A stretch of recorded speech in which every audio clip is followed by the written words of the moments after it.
Welcome back to Narrations. Tonight's story is gentle, thoughtful, and filled with simple truths we sometimes forget, a quiet reminder about what Christmas really means, beneath commercial noise and glittering lights. This is a Charlie Brown Christmas, a timeless tale about hope, friendship, and finding meaning when everything feels empty. Snow falls softly across the small town, blanketing rooftops and covering sidewalks in peaceful white. Children skate across a frozen pond, laughing and spinning with joy, their scarves trailing behind them like colorful ribbons. But standing quietly among them is Charlie Brown, his hands deep in his coat pockets, his eyes heavy with sadness he cannot explain. "I think there must be something wrong with me," he says softly. "Christmas is coming, but I'm not happy. I don't feel the way I'm supposed to feel." Around him, the world is filled with excitement. Decorations, music, parties, lists for Santa, glowing lights on every corner, the season of joy. But inside Charlie Brown's heart, a hollow ache refuses to lift. No matter how hard he tries to feel the magic, everything feels fake, rushed, and loud. He talks to his best friend Linus, who listens quietly with wise calmness beyond his years.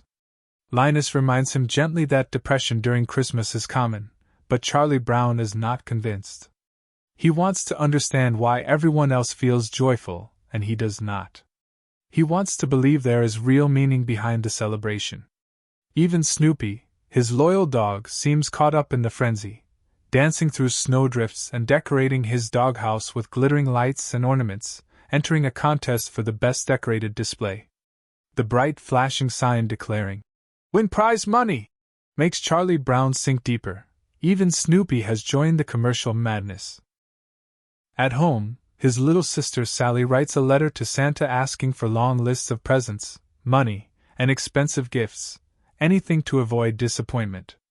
The materialism overwhelms Charlie Brown, and he buries his face in his hands, wondering how Christmas became so hollow.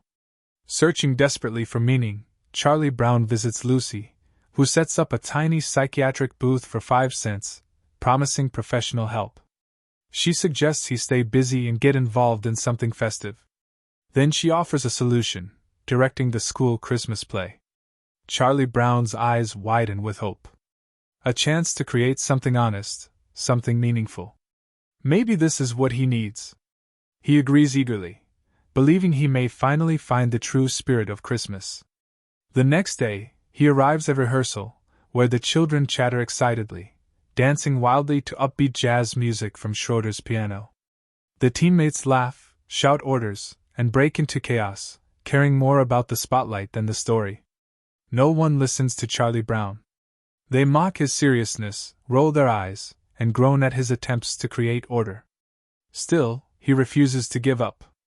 Determined to bring authenticity into their performance, Charlie Brown tells the group they need a real Christmas tree for the stage, something natural, something with life. Lucy insists they get a big, shiny aluminum tree, metallic and perfect, sparkling like advertisement dreams.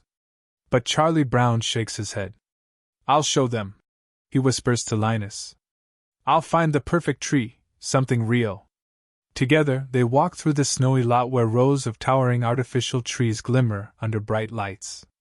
Reds, pinks, silvers, blues, every tree looks polished and flawless, cold and unnatural. But then Charlie Brown sees it, a tiny, fragile tree leaning to one side, barely holding itself up, branches thin and trembling under a light dusting of snow. It looks forgotten and unwanted, nearly bare except for its brave attempt to stand. Everyone else passes it by, rejecting it for not being beautiful or grand. But Charlie Brown's heart softens. "This little tree needs me," he says softly. "It just needs a little love." Linus looks uncertain, but Charlie Brown smiles gently, lifting the little tree carefully into his hands. He believes, truly believes, that he has found something meaningful. Something pure. Something real. Snow falls quietly as they carry the tiny tree back to school, hope warming Charlie Brown's chest for the first time all season. He imagines everyone cheering, agreeing that this is the true spirit of Christmas, simplicity, kindness, sincerity. But when he returns to the auditorium, the children burst into laughter at the sight of the tiny tree. They mock him without mercy, shouting that he ruined everything, calling the tree pathetic, calling Charlie Brown hopeless. The laughter echoes through the hall, sharp and painful. The little tree trembles in his hands. Charlie Brown's face falls, heart breaking beneath the weight of humiliation and disappointment. He looks around, searching for anything to hold on to, but the room spins with cruelty and noise, and the ache inside him becomes unbearable. Finally he cries out, voice shaking with desperation that pierces the chaos. "Isn't there anyone who knows what Christmas is all about?" The room falls silent for the first time. The lights dim. And Linus steps forward, blanket in hand, eyes calm and steady. He walks to the center of the stage, looks up into the empty rafters, and begins to speak, not loudly, not theatrically, but with simple truth that settles gently over the silence like falling snow. Linus stands alone under the stage lights, the entire auditorium silent, every child frozen in stillness. He takes a breath, lowers his security blanket gently to his side, and with a voice steady and pure, begins to speak. "And there were in the same country shepherds abiding in the field, keeping watch over their flock by night. And lo, the angel of the Lord came upon them, and the glory of the Lord shone round about them, and they were sore afraid. And the angel said unto them, Fear not, for behold, I bring you good tidings of great joy, which shall be to all people. For unto you is born this day in the city of David a Saviour, which is Christ the Lord." His words fall like quiet snow, soft and luminous, carrying a peace that reaches everyone in the room. The world feels suddenly still, the noise, the pressure, the confusion all dissolve. There is only truth. There is only clarity. Linus finishes, lifts his blanket gently, and walks back toward Charlie Brown. "That's what Christmas is all about, Charlie Brown."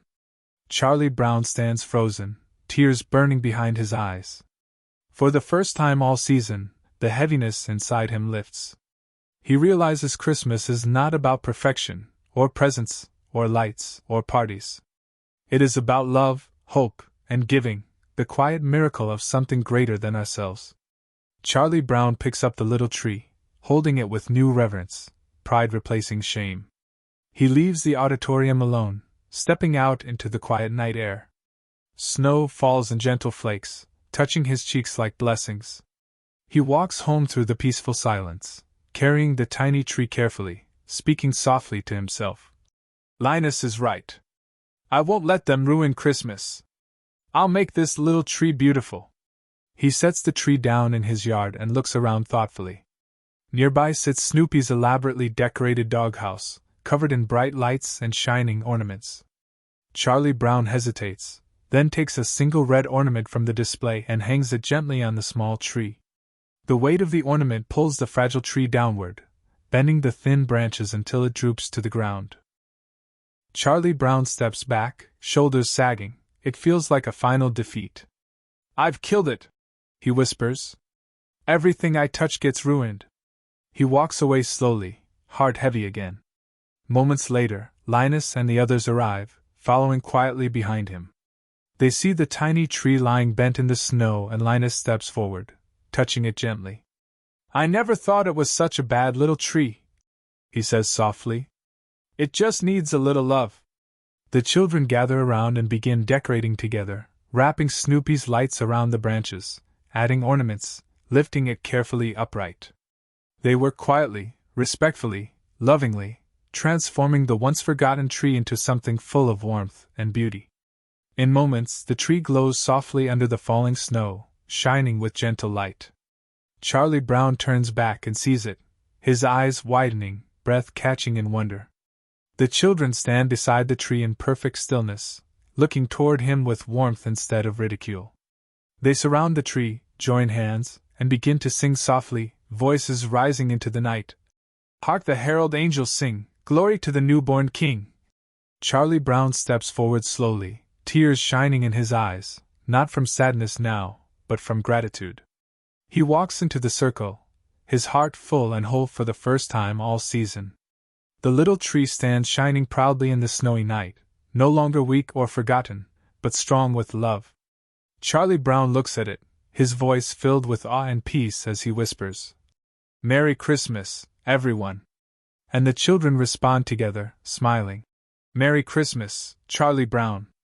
Their voices blend beautifully into the night sky, carrying across rooftops, rising like light into the stars, a quiet reminder that even the smallest heart can shine bright when touched by love.